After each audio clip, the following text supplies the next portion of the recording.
sa ito ng iyong presensya. Aming alisin, samahan na alisin ang aming mga pagkukulang, ang aming mga takot, ang aming mga pangamba. Palitan ito ng pagpupuli at pagsamba sa iyo, Panginoon. Dahil ikaw ang Diyos na buhay totoo, ikaw ang Diyos na nakikinig, ikaw ang Diyos na matapat.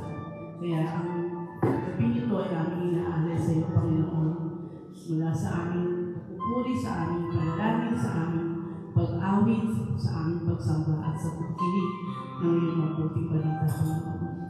Kaya, Panginoon, binubuhos namin lahat ng aming pagmamahal, inaalis ang takot at pinagbubukod-bukod ng mga hindi karapat-dapat sa utasang ito.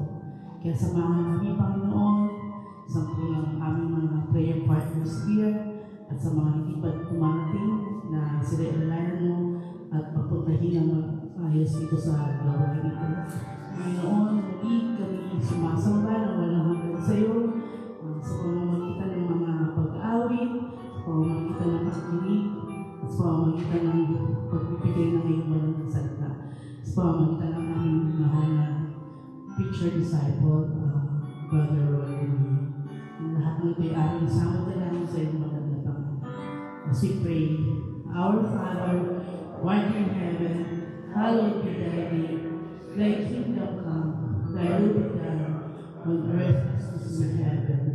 Give us this day our daily bread, and forgive us our trespasses, as we forgive those who trespass against us. And lead us not into temptation, but deliver us from evil. Hail Mary, full of grace, the Lord is with thee. Blessed art thou amongst women, and blessed is the fruit of thy womb, Jesus. Holy Mary, Mother of God, pray for us sinners, now and at the hour of our death. And altogether, glory be to the Father, and the Son, and the Holy Spirit, as it was in the beginning, is now, and ever shall be, world without end. Amen. Praise the Lord.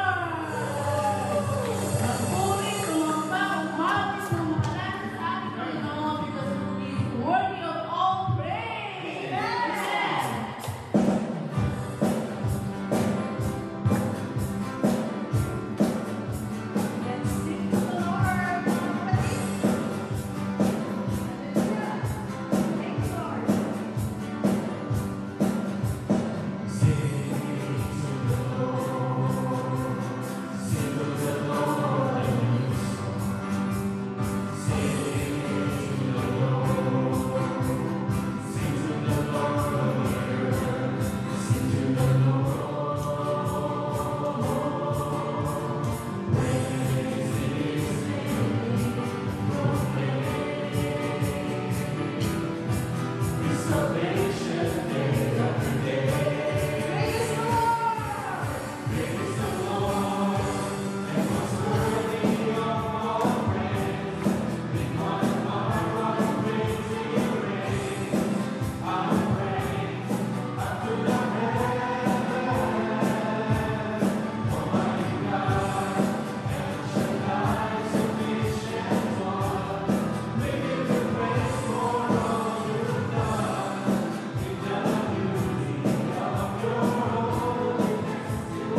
Father, as we gather here today, we place ourselves in your loving presence.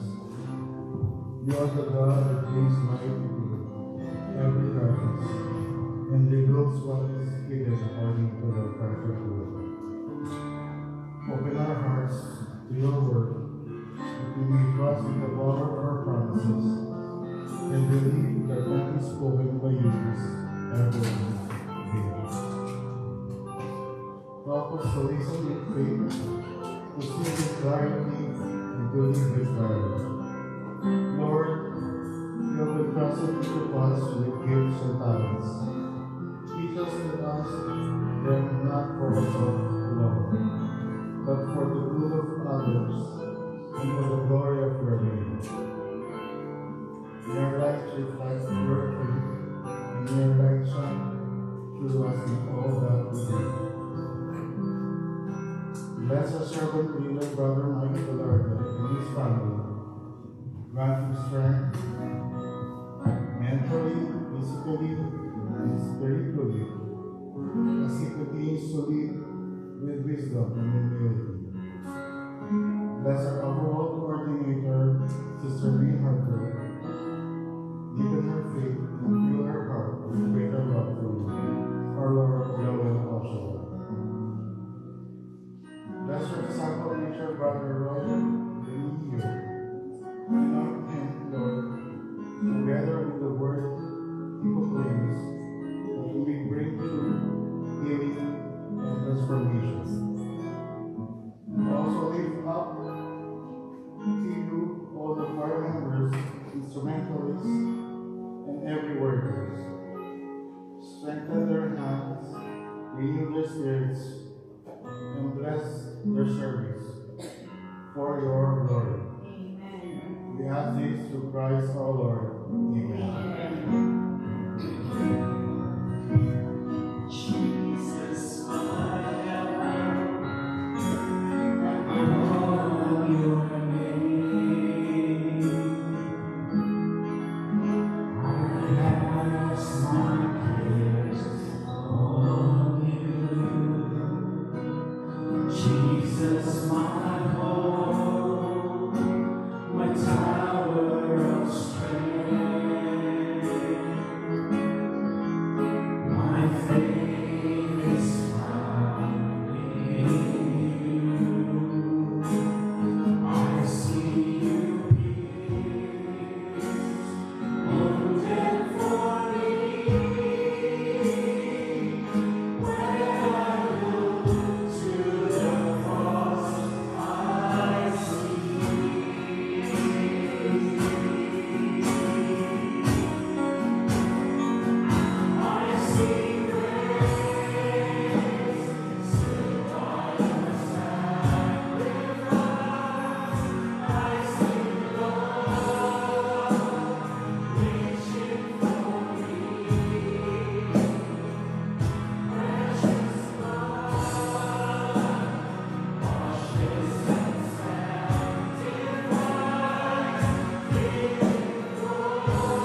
the graces that we receive talaga we don't deserve.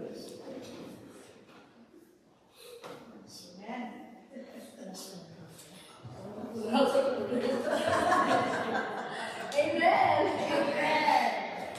Okay, ito sa sharing portion. ABCD. A, B, accurate, B, B, C, plus center, Nung nag-preach, medyo matagal natin na si Brother Roy dito. Amen! Thank you, Lord. So, sino po munang maririnig? Ayun na! Sabi yun na! Thank you, Lord. Amen.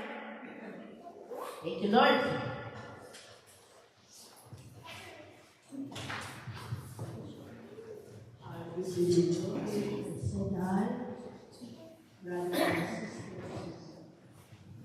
Gusto ko lang po magpasalamat sa blessing na binigay sa akin ni Lord.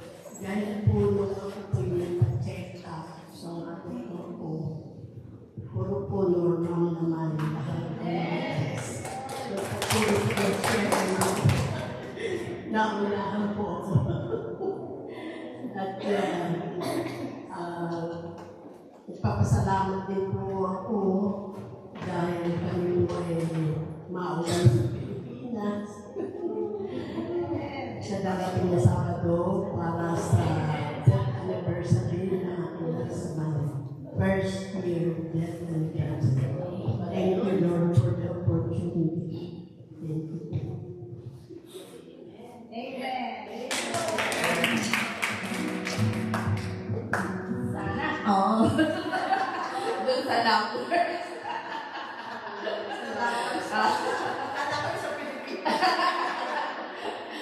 Ay, hindi, mag-asus yun. Talagang mabuti ang Diyos. Kasama ko na pala yung si Daddy. So, praise God. Ito tayo, lalo na si Mami. Nandito kami, sumusuporta. And you're here, Mami. Thank you. Amen. Glory to God. Sino pa po? Si Ed. Ako lang. Amen. So, praise the Lord. I'm back. We're back. Thank you, Lord. Thank you, Lord. So, it's been a while. Marami pong mga dagok, patok, at mga pagsubok na dumating. Pero, sabi nga po, the show must go on. Tuloy lang po ang buhay. Kami po ay na buong sambayanan, sa buong bahay na super flu. Para po kami natadyakan ng kabayo. Para po ibang strain na to parang COVID. Talagang lahat kami, hindi nakatrabaho lahat. But anyway, nagpapasalamat po ako sa Panginoon sa kalakasan at saka sa mga kapatiran na nagpadala sa amin ng soup. Hello, Mami P. Nagpadala ng lemon. Talagang parang COVID, parang nag-flash up sa akin ng COVID na talagang nag-aabutan na lang sa gate nung pag-break. Naalala ko kasi si Sister Pinky. Nagluluto talaga siya ng COVID time. Umiikot na siya sa mga prayer partners. Nagluluto siya ng soup. So talagang abutan na lang talaga sa gate. But then, yung salamat talaga sa community. Talagang, at doon mo mararamdaman ng spirit ng family sa community pag lalo na pag mayroong mga ganitong sitwasyon. At saka yun, salamat po. Although mga bigat pa rin, bakit ganun nilalaro po sila sa Tina at saka sister? Bakit pagkasama mo na wala? Okay na, hindi, no joke. I mean, yung grief. Ba't takot yung gulang, di ba? Iba talaga, sorry po talaga. Ang ate-ate ko sabihin nyo na, pero araw-araw, minuto lang ko pagkala ng tatay ko. Sabi ko, Lord, bakit ganito? Bakit ganito pala? Ganito pala pag magulang mo na ang nawala. Pag magulang mo na ang nawala sa mundo, parang wala na talaga kasi kapalit. Kasi yung asawa, pinig ko mag-asawa. Pero,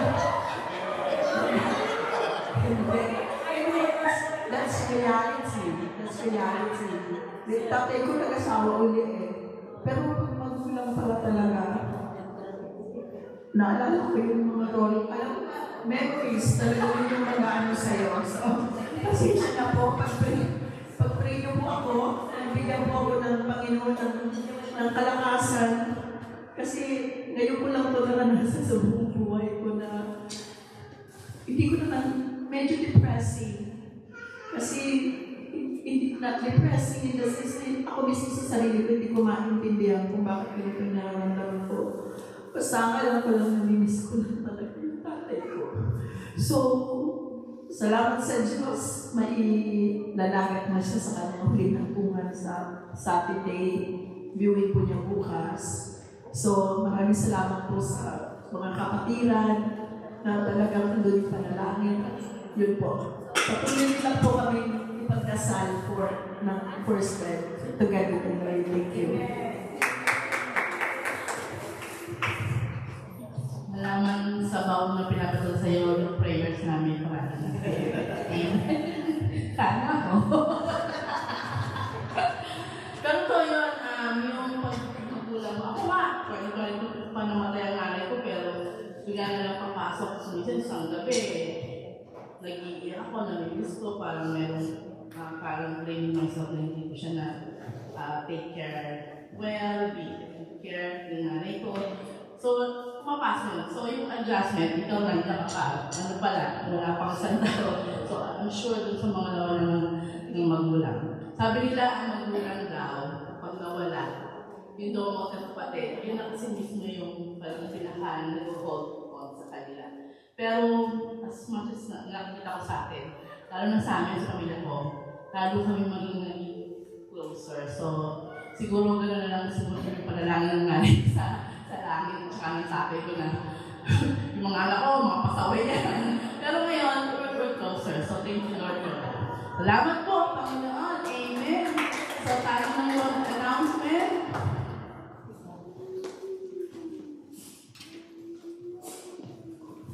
Sister Anna Carharts, sa inyo.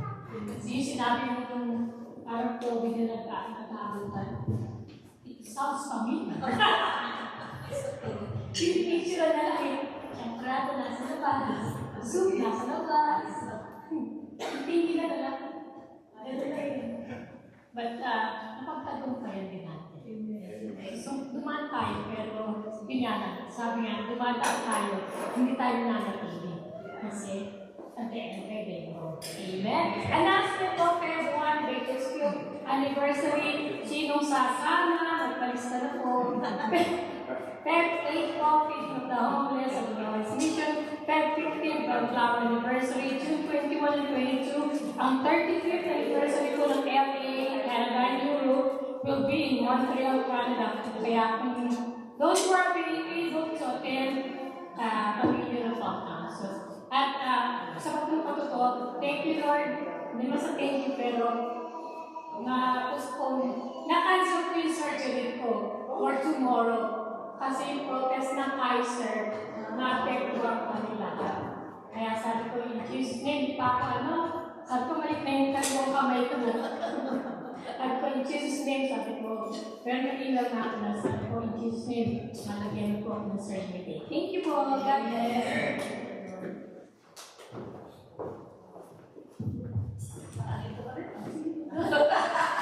Amen po rin natin ang Diyos na buhay! Thank you, Lord. Thank you, Yahweh El-Shaddai.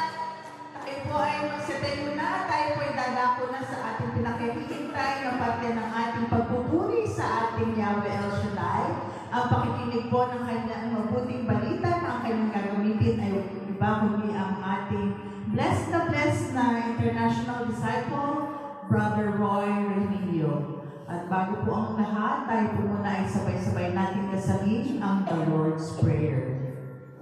Our Father, who art in heaven, hallowed be thy name. Thy kingdom come, thy will be done, on earth as it is in heaven. Give us this day our daily bread, and forgive us our trespasses, as we forgive those who trespass against us. And lead us not into temptation, but deliver us from evil. Amen. Ating pong sabay-sabay dasalin ang ating covenant prayer with our Yahweh El Shaddai. Salmo 91, awit ng pagtitiwala sa Diyos. Siyang nag-aahad ang paglungkot ng kataas-taasan at nananatiling sa kalinga niyong makapangyarihan, makapagsasabi sa kanyang Panginoon, mong katamanan, ikaw ang aking Diyos, ang Diyos na tanging kong pinagkatiwalaan. Ika'y iligtas niya sa panganib sa umang nabitag, at kahit anumang mabigat na salot, di ka magdaranas. Nasarili ng kanyang malamay na pagkat, sa halina niya ay natitiyak mo na ikaw ay ligtas. Iingapan niya sa sigalang pagkat siya'y tapat.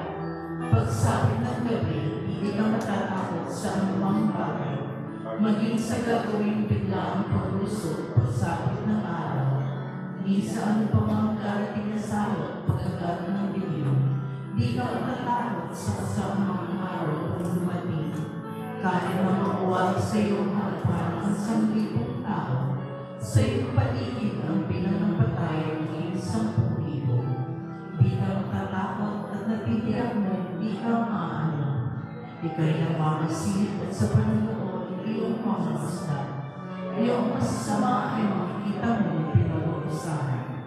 Sapagkat si Yahweh ang iyong ginawang tagapagsanggalan at ang pinili mong mag-iingat sa iyo'y kataas-taasan. Di mo aabutin ika'y mapahamak at walang daratan, kahit anong uri mga paghihirap sa iyong tahanan. Susubuin niya ang maraming anghel silang susubaybay. Kahit sa dako ikaw maparoon, tiyak ingatan. Sa kanilang palad ay natatayukat silang mataas, nang hindi masaktan ang mga paa mo sa batong mataas. Kahit ang tapakan mo ay mga leon, alas na mabagsik, di ka maanos sa mga sipinipit niyong mababangis. Ang sabi ng Diyos, aking iligtas ang tapat sa akin, at iinangan ko ang sinumang tao ko'y kikinalin. Pag sila'y tumawag, laging handa ako na sila'y pakinggan. Aking sasamahan at kung may hilahin ay sasaktulungan. Aking iligtas at ang bawat isa ay pararangalan. Sila'y bibigyan ko at gagantimpalaan ang mahabang buhay at nakatitiyak na ang tatanong nila ay nagagalasan. Maaaring ipinit ko ang langit at hindi pumatak ang ulan. Maaaring magpadala ako ng mga balang upang sa kantayin ng lupain ito. Maaaring palaganapin ko sa aming bayan ng salo. Ngunit sa sandaling ng bayan ito na aking pinili ay magpakumbaba, manalangin. Hanapin ako at taligtan ang kanilang kasamaan. Bibigyan ko sila, patatawarin ko sila, at ibabalik ko sa kanilang lupain ang katiwasayan at kasaganahan. Ito ang mga salita ng Diyos. Salamat sa Diyos.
glory, praise, honor, and reverence to you, Yahweh El Shaddai.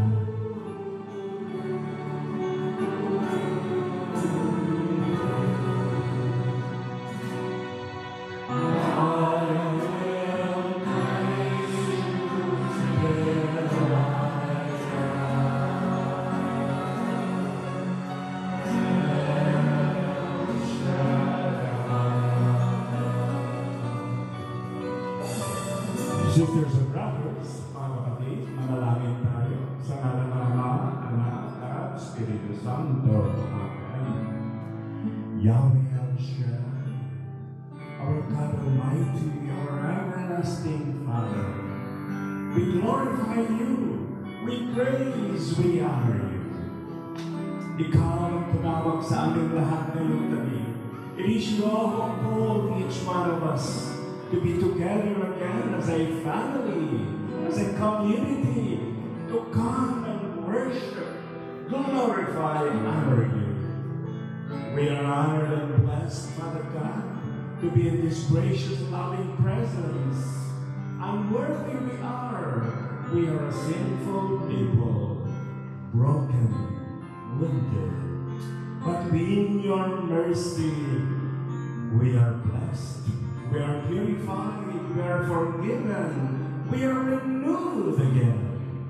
Because you are a loving Father, the Father who gives all, who lifts all, who heals everyone. And so blessed are we, Father, as your children, with all your mighty graces, blessing each one its day beyond expectation. Father, we are pinagpala, blessed na blessed kami, dahil ikaw na ang tanging naming Ama, Yahweh El Shaddai, ang palagi mong kapalan. And so, Father, as we reflect on your most holy word today, the Beatitudes, exhorting us to be like you, the Blessed One. We pray, Father, that our hearts, our minds, our whole beings, at aming pagkatao ay makaugnay na in full alignment with your graces and blessings to be truly, sincerely, fully blessed. And we pray all this in the powerful name of Jesus. Sisters, brothers, sa ligaw ng malakas. Amen. Amen. Purihin ang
Our reading is taken from the Gospel of St. Matthew, chapter 5, verses 1 to 12a.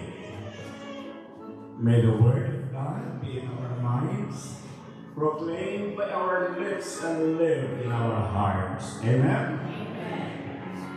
When Jesus saw the crowds, he went up the mountain, and after he had sat down, his disciples came to him. He began to teach them, saying, "Blessed are the poor in spirit, for theirs is the kingdom of heaven. Blessed are they who mourn, for they will be comforted. Blessed are the meek, for they will inherit the land. Blessed are they who hunger and thirst for righteousness, for they will be satisfied. Blessed are the merciful, for they will be shown mercy. Blessed are the clean of heart, for they will see God. Blessed are the peacemakers, for they will be called children of God. Blessed are they who are persecuted for the sake of righteousness, for theirs is the kingdom of heaven. Blessed are you when they insult you and persecute you and utter every kind of evil against you falsely because of me. Rejoice and be glad, for your reward will be great in heaven. Thus they persecuted the prophets who were before you." Sisters and brothers, this is the good news of our salvation. May the glory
Magandang gabi po, mga sisters, brothers. Magsiupo na tayo as we reflect on the beautiful word, living word of God we guys proclaim. What a blessing to be together as a family in this holy place. Amen. Blessed of the side lahat. It's been a while since we have been together worshiping, glorifying God in this holy place. Kaya, what a blessing, what a privilege and honor to be as a family again, glorifying our Yahweh El Shaddai. Kaya purihin natin siya. Panginoon. Amen. The context of our Sermon on the Mount, the Beatitudes, is that, as you recall, last Sunday, Jesus began his public ministry, di ba? And we remember that his headquarters of his ministry was moved from Nazareth and moved to Capernaum at the west side or northwest northwest side of the Sea of Galilee in Capernaum. There's a synagogue there where he proclaimed his word, but that place in Capernaum was really the headquarters of his public ministry. Amen? Kaya, when he called the apostles at the seashore of Galilee, yun ang unang ginawa niya nung nag-move siya sa Capernaum. So he walked down the shore of the Sea of Galilee and he saw two brothers. Who are they? Andrew and Peter. And Jesus said, "Come to me. Come, follow me." Not come to me. Come, follow me. Okay? And then he walked farther. Nakita naman yung dalawang kapatid with their father, Zebedee, see James and John. And again, Jesus said, "Come, follow me." And all at once, those apostles or these disciples immediately followed Jesus without knowing ano mangyari sa kanila. The powerful word of Jesus is so magnetic na hindi nila maiwasan. They could not ignore the compulsion of the call to go and follow Jesus. Jesus, first of all, of course, did not need these apostles to be with him. Kasi Panginoon siya, di ba? So he can handle it all as God. However, he had to call these disciples and apostles to give emphasis the need, the vital need of a community. In other words, Jesus needed the company of the apostles he called. That's the importance of the calling by Jesus of the apostles. That to be with God is of primary importance, and that a family, a community is therefore very significant in a ministry, in the carrying out of a ministry, serving, glorifying God through service within the company of others. Kaya napakaganda na meron tayong isang community here in Alhambra, glorifying God, worshiping God, serving Him, and giving all what we have and what He has never given us for His glory, for the benefit of us all as brothers and sisters. Amen? Pagkatapos tinawag, ulit ang Panginoon, the importance of family and community. Amen? And of course, from the Capernaum, he moved to the mountain. Kasi nakita niya yung crowd following him. No? So he moved to Capernaum, and people are always following him because he was very active in serving God and fulfilling the mission, of course, that Yahweh El Shaddai gave to Jesus. And so, he moved to the other side of the Sea of Galilee at nandoon yung Mount of Beatitudes. Kaya if you go to the Holy Land, sa tabi lang ng dagat, nandoon na yung the Beatitude Mountain at nandoon yung the Church of the Beatitudes. At alam mo doon sa grounds ng Mount of the Church of Beatitudes doon, nandun lahat yung mga Beatitudes na binasa natin. Nakataskil sa isang poste. So, blessed Lord, the poor, blessed, nandun. No? And it's a beautiful chapel where everyone who goes there are very active or very meditative in recalling whatever happened there when Jesus went up the mountain.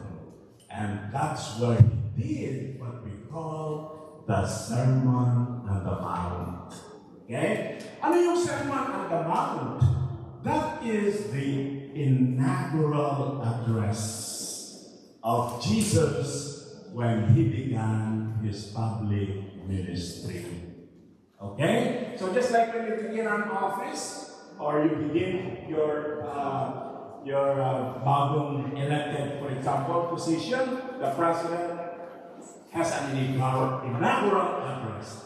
And in that inaugural address, he usually outlines yung kanilang mga program or mga goals and mission.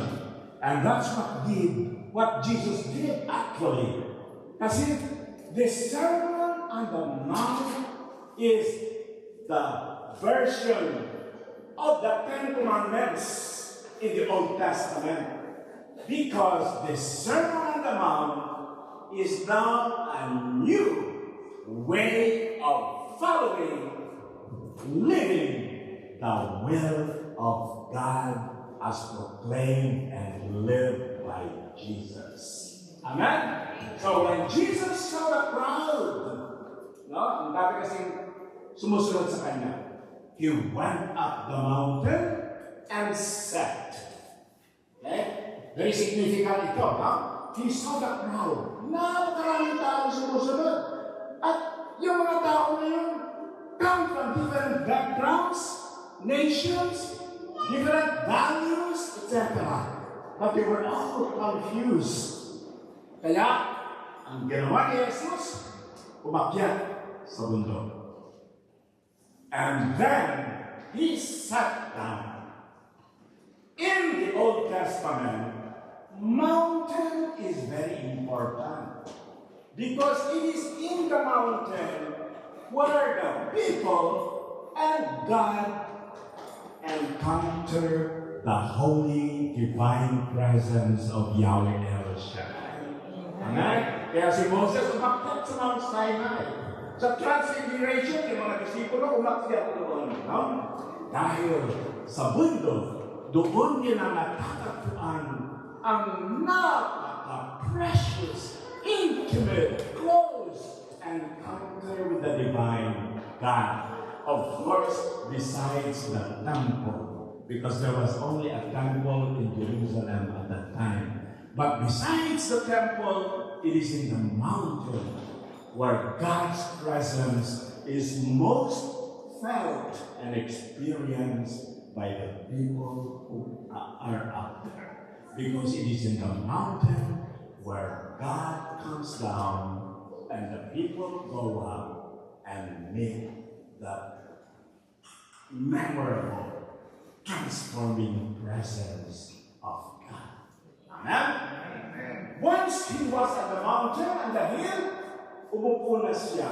The movement of sitting down is very significant. Why? Because sitting down in the Old Testament means authority. Kaya kung nakikita niyo yung Papa, kung nagsisermon o nagbibigay ng instruction, he is usually sitting down.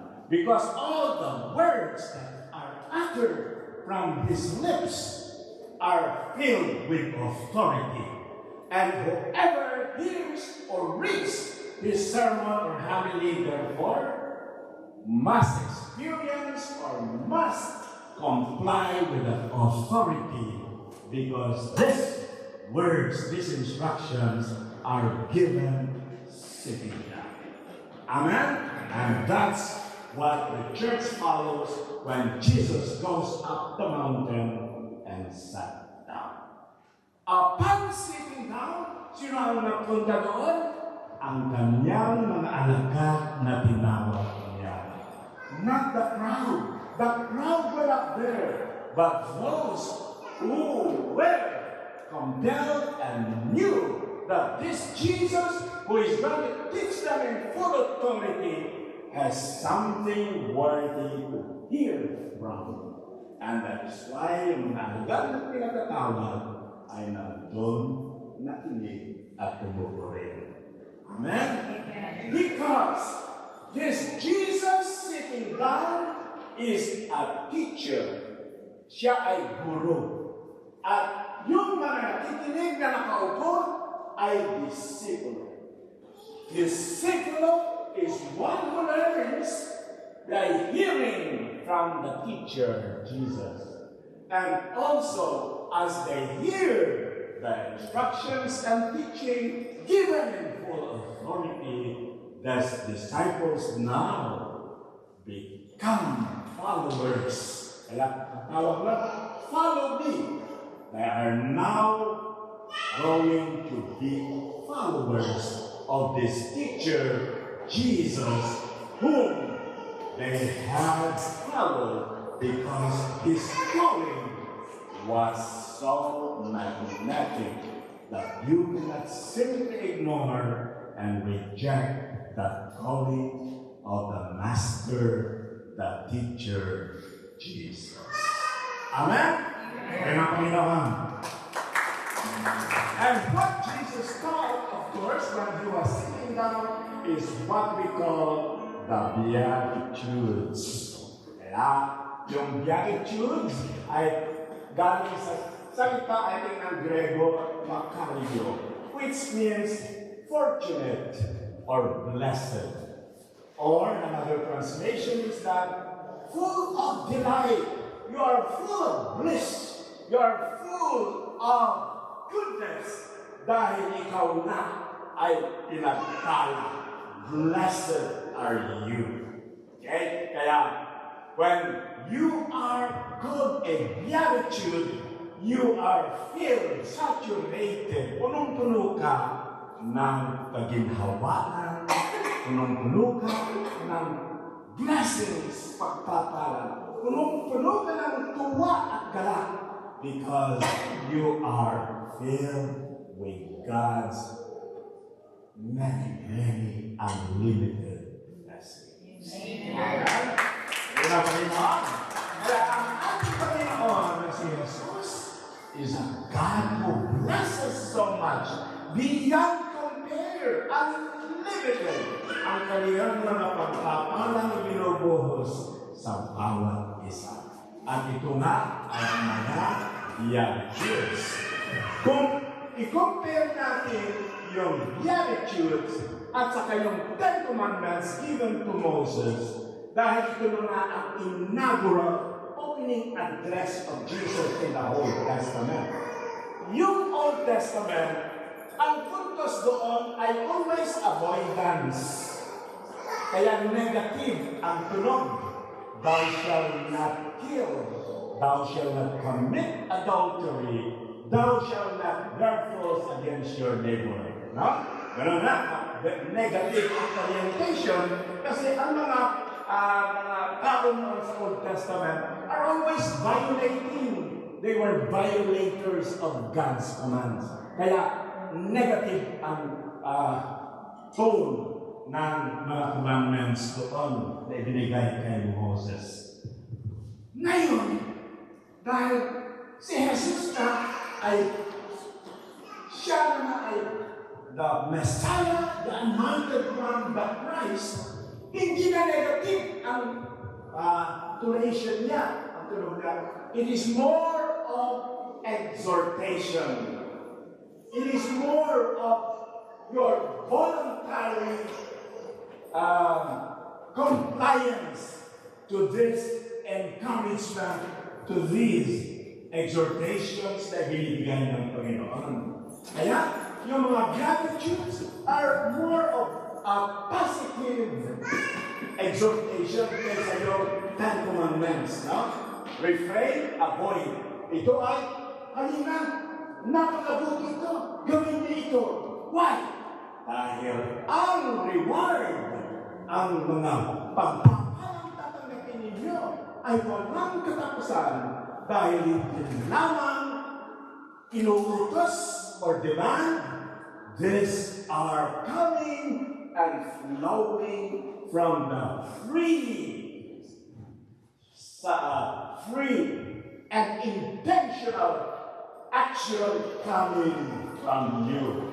In other words, volunteer. Amen? Volunteer dahil napakaganda ang mga ibibigay kung gagawin niyo ito. Okay? So, in other words, if you look at the Beatitudes, bawat isa merong yung gagawin. And then the second part, yung reward. Okay? tingnan natin, i-reflect natin. Blessed are the poor. Blessed, poor in spirit. Blessed are those who mourn. Blessed are those full of mercy. Blessed are those who hunger and thirst. Yeah, yung mga yan, characteristic attributes ng mga ini-exhort, ini-encourage ni Jesus. At may corresponding reward. If you are poor in spirit, the kingdom of heaven is yours. Imagine that. Huh? If you are mournful, ano mangyayari sa iyo?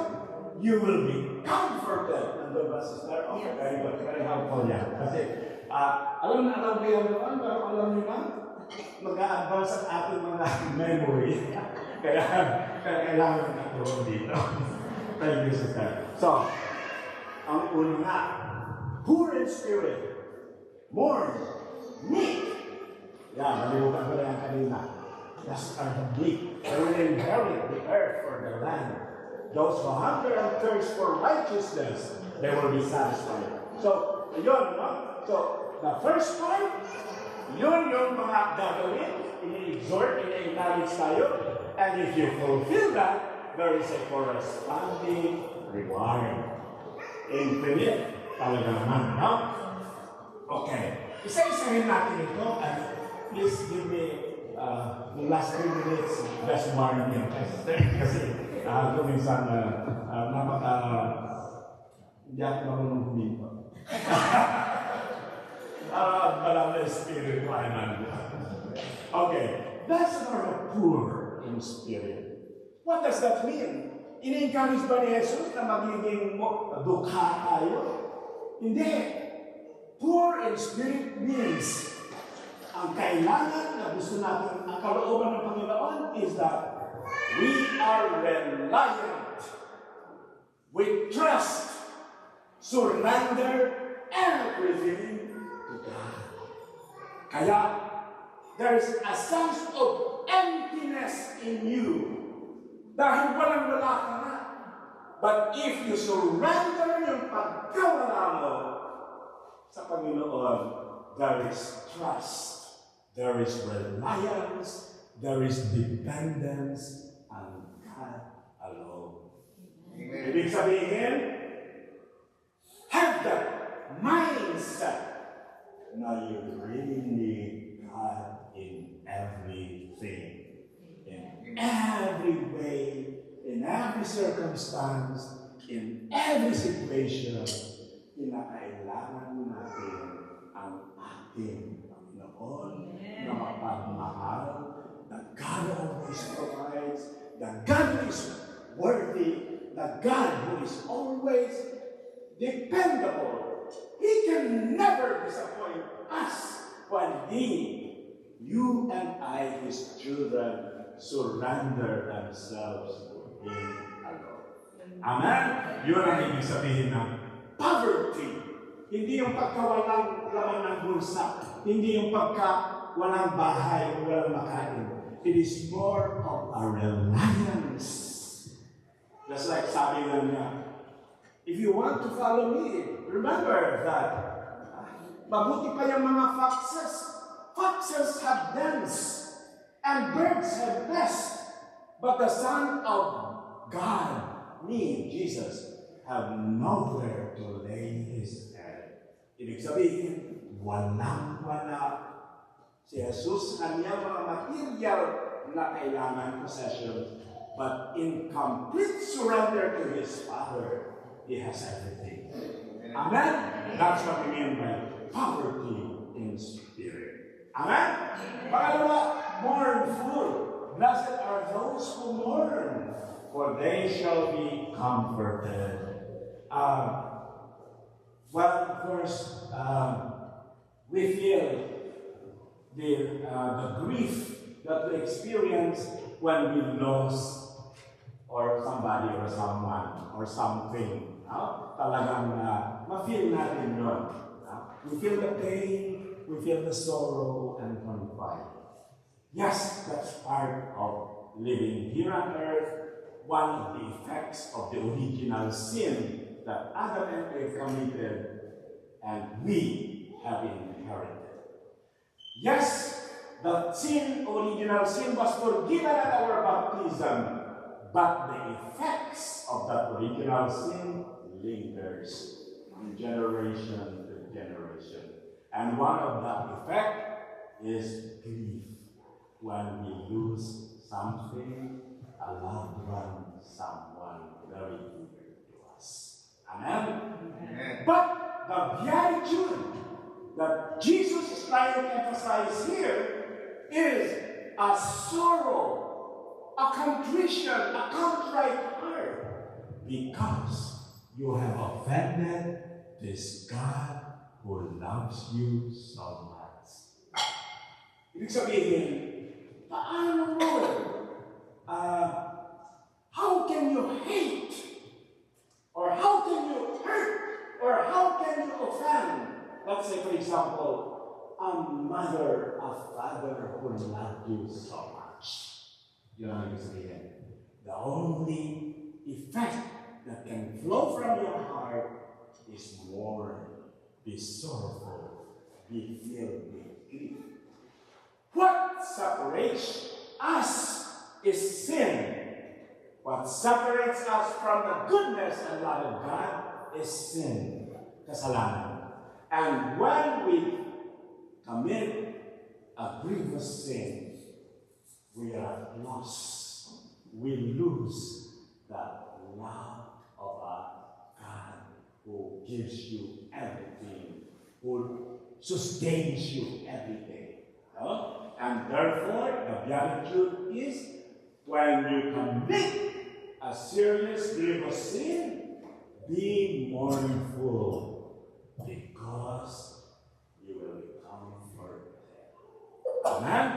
That's the point there. In other words, is it more important to be sorrowful with what you have committed as grievous offense against the God who loves you so much, compared to a loss of a loved one here on earth?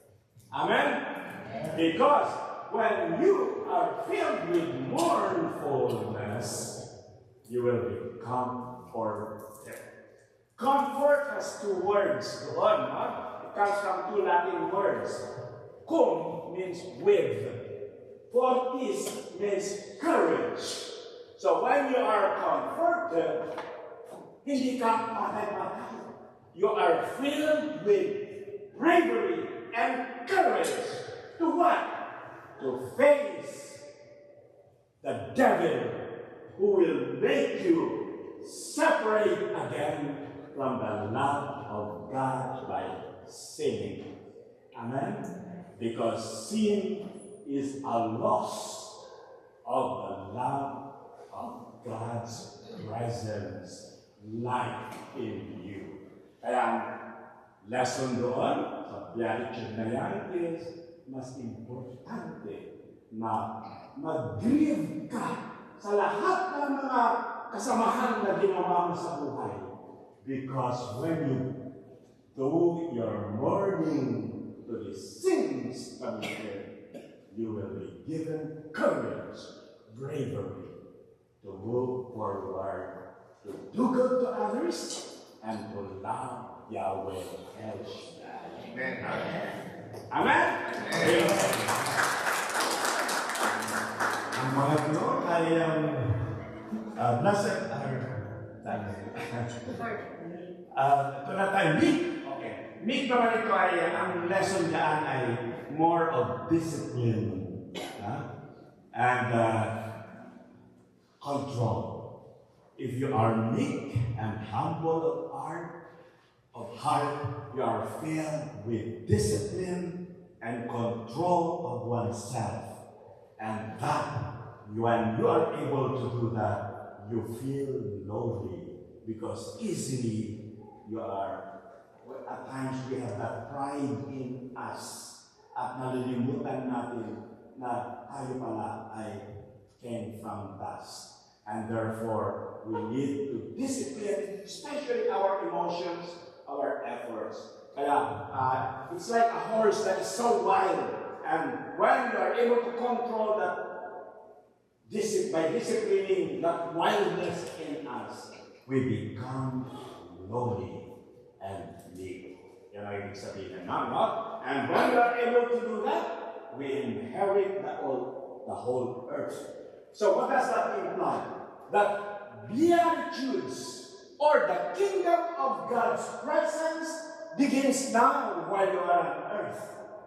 So while we are able to discipline and give control to our drives, to our emotions, to our personal kagustuhan and interest in ourselves, kung nakukontrol natin ang lahat yan ng mga dapat hindi natin gagawin, then there is that meekness in you because you know and you are convinced that you have your shortcomings and weaknesses. And when you are able to have self-control and discipline, the wealth, the joys, the possessions of the earth is upon you. Amen? Now, meek and humble of heart means self-discipline and lowliness. Blessed are they who hunger and thirst for righteousness, for they will be satisfied. Righteousness means doing the right thing. And you know, the right thing that we just need to do in our basic Christian life is do good, be righteous, do the right thing all the time, and avoid evil. That's it. So when you are righteous, doing all the good, avoiding evil, then you are satisfied. Or you are filled. When you are satisfied, this reward given to us, when we are able to quench our thirst and hunger for righteousness, you are contented. Contentment. Ibig sabihin, wala ka nang hahanapin pa. Dahil kontento ka na. You do not have anything that is lacking anymore because you are filled, you are saturated, and you are satisfied. Kaya our hunger and thirst, kasi yun ang mga napaka-lakas na ating mga drives na kinakailangan ng ating buhay. Kung matupad yun or ma-quench your hunger, kung nabusog ka na, wala nang hahanapin. Kasi satisfied na yung drive. For example, to eat, to drink, thirst, etc. So, what Jesus is telling us is that hunger and thirst for righteousness means be saturated with doing what is right and avoid doing what is evil. Amen? Purihin ang Panginoon. Marco pa tayo? Tapos tayo sister. 3 minutes lang. 10 minutes? Okay. Number, ano na tayo? This, merciful, no? Alam nila yung mercy compared to grace. Grace, sa grace, God showers whether you deserve it or not. Ang Panginoon, buhos-buhos ang kanyang mga pagpapala. That's grace. Kung mercy naman, ay you are being spared from being given what you deserve. Kasi ang deserve natin bilang nilalang is punishment, condemnation. Why? We are sinful people. Amen? Marunong tayo magkasala. We have our favorite everyday sins. Whether we know it consciously or not, we have our shortcomings, weaknesses, and imperfections. Amen? And therefore, what do we deserve? Condemnation, punishment. Because our God is just. God is just, meaning He gives you what you deserve. But Hindi lamang just ang ating Panginoon. He is merciful. He spares us. He avoids or He covers His face in giving us the punishment, the condemnation that we deserve. Dahil siya ay punong-puno ng awa. Amen? Our merciful God. So when you are merciful to others, God will be more than merciful to you as well, to me as well. Okay?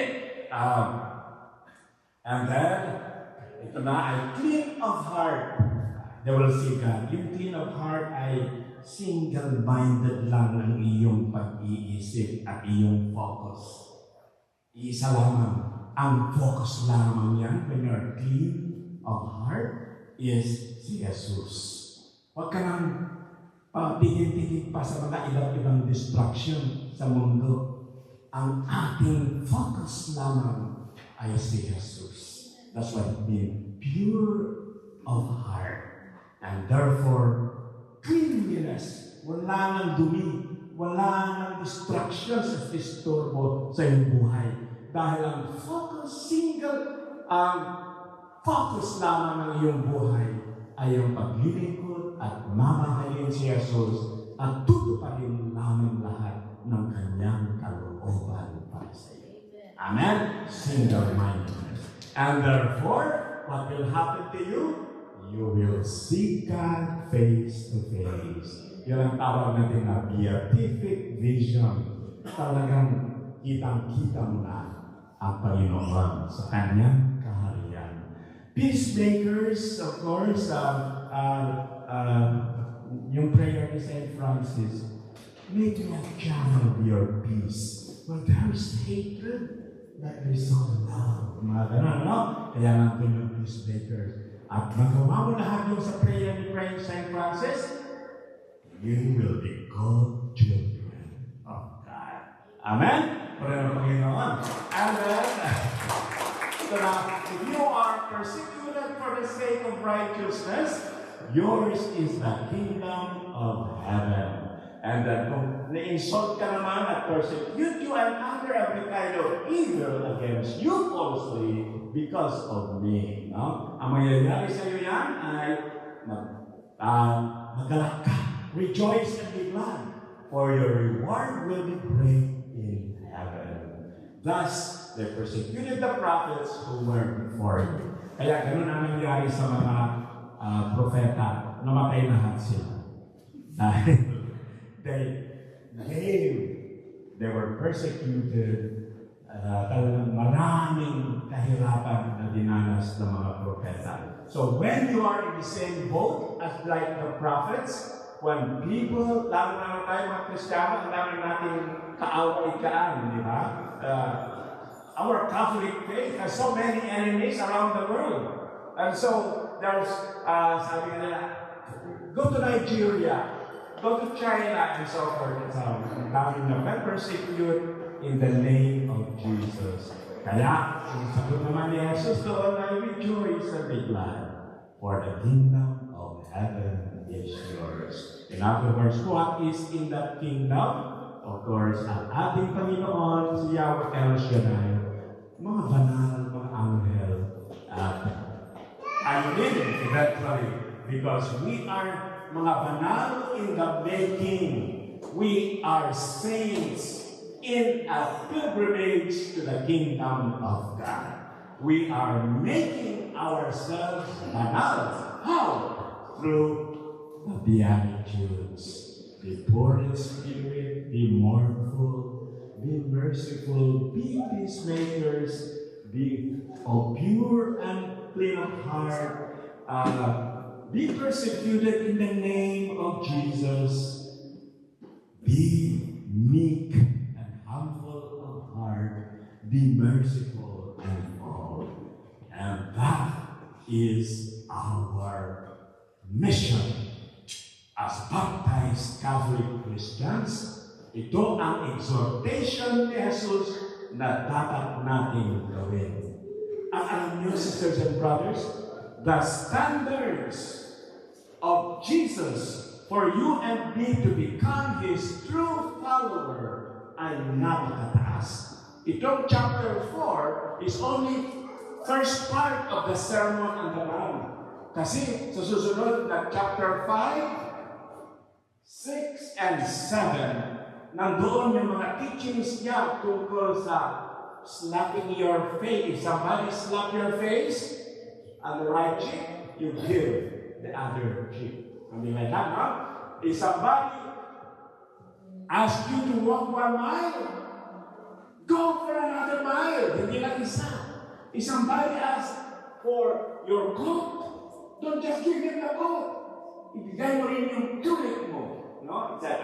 So, this Sermon on the Mount is really a very demanding and high level of standard na hinihingi at ini-exhort ang ating Panginoon sa bawat isa. Kaya sabi nga nila, yung chapter 5, 6, and 7 of St. Matthew, doon natin makikita kung tunay na tayo, people of the Beatitudes, as elaborated in this address on the Sermon on the Mount. Amen? So, ang i-remember lang natin, the teacher is Jesus. And His teachings and Himself, the teacher and Jesus are one. Hindi mag-separate yung pagka-Diyos niya at sa kanyang mga nagtuturo. The teachings of Jesus and Christ Himself are one. At anong ginawa? Nagpunta sa Galilee at sinabi, come, follow me. Therefore, ang lesson natin, sisters and brothers, is that let us be like Jesus, and all His teachings are embodied sa buhay sa ating everyday, araw-araw na kabuhayan Kristiyano. Amen? So that's our challenge. Let us be Beatitudes on a pilgrimage to the kingdom of God, where we will become, be like Christ, saints in heaven. Amen? Purihan ang Panginoon. Ngayon tayo natin, sisters and brothers, let us glorify Yahweh El Shaddai for His exhortation for us all, that we become like Him, the Blessed One. Blessed One, because He wishes us to be with Him forever in His mighty name. Savior of my soul, I can find You through all my darkest moments. In You I find my peace, my comfort when I'm weak. I trust in You to storm and rain.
Yes, Lord, take me higher, draw me deeper.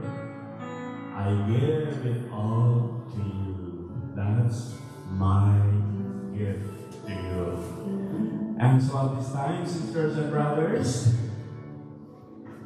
let us lift ourselves to Yahweh El Shaddai, the great healer. Itaas natin ang ating mga sarili, ang ating mga katawan, pagkataon, our hearts, our minds, our spirit to Yahweh El Shaddai, and pray for His mighty, gentle anointing. Yahweh El Shaddai, tinataas namin ang aming mga sarili, ang aming mahina ng mga katawan, so much weaknesses we undergo and experience with our bodies. Our bodies are your temples, and we want you, Father God, to anoint us gently and put all that mighty healing into this body of ours. We're getting weaker and weaker every day, and we need your strength. Restore us with the gentle, fresh oil of your anointing. Tinataas din namin ang aming mga puso. Discipline our emotions, Father God. Also, with our minds, make our decisions be aligned to your will. And may our spirit be always in touch in you, our mighty divine God, so that all who we are and what we have are all aligned with that wish to be a beatitude for you alone. Also, Father God, tinatas namin yung envelopes. In these envelopes are contained our written petitions. Isama din namin yung mga unwritten ones. We claim na you respond to them generously and mercifully.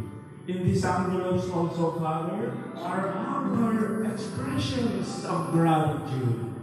They come from the depths of who we are. And lahat dito are pleasing to you, and you will return them generously, siksik-liglig at umaapaw na pagtapa. Beyond compare, without limit, ang iyong ibubuhos na blessings upon blessings sa aming lahat. And we pray all this in the powerful name of Jesus the Lord. Brothers and sisters, sumigaw na malakas. Amen. Amen. Thanks to God. Jesus Christ.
so much, sisters and brothers, to worship and glorify Yahweh El Shaddai.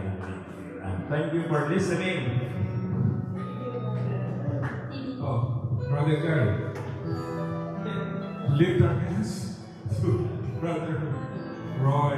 Lord Yahweh El Shaddai, praise and glorify your mighty name, O Lord. And we as one family, one heart, one spirit, and hunger, lift our hands for prayers for Brother Roy, O Lord.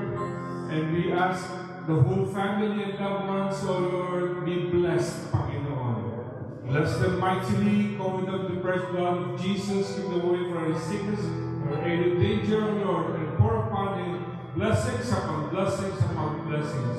This we pray by the power of the Holy Spirit. In Jesus' mighty name we all say, Amen. Praise God! Praise God! Isa na naman po matagumpay na gabi kapiling ni Yahweh El Shaddai. And we would like to acknowledge our anointed and blessed international disciple, Brother Roy Romeo. Thank you, brother, for guesting us tonight. And our instrumentalist, we have Brother Franz, Brother Lino, and welcome back, Sister Anna. And to the rest of the crew that made this night a successful one with our MC, Sister Nancy, and all those that testify the goodness and kindness of the Lord. Thank you so much. And also to our media director, Brother Noli. Thank you, thank you, thank you. And Lord, we wanna also pray for those that are leaving for the Philippines for Daddy's first anniversary. May they go safe and hassle-free trip back to the Philippines. And also for everyone that are here tonight, thank you so much. Bless na bless tayong lahat dahil maganda yung ating message na nakuha ngayong gabi. Talaga napakaganda lagi ang Beatitudes kapag yun ang ating pinag-uusapan. Ano po, thank you for answering the call of God tonight. And for the people that bring some provisions for us to share. Thank you, and see you next Thursday. We might be in the Pasco residence next Thursday, right? Okay. Instead of Thursday, we're gonna be doing it on Wednesday. Okay, and that is also Daddy's anniversary. Thank you, everyone. Bless the food. Bless us, O Lord, and this the gifts in which we're about to receive, and then mounting through Christ our Lord.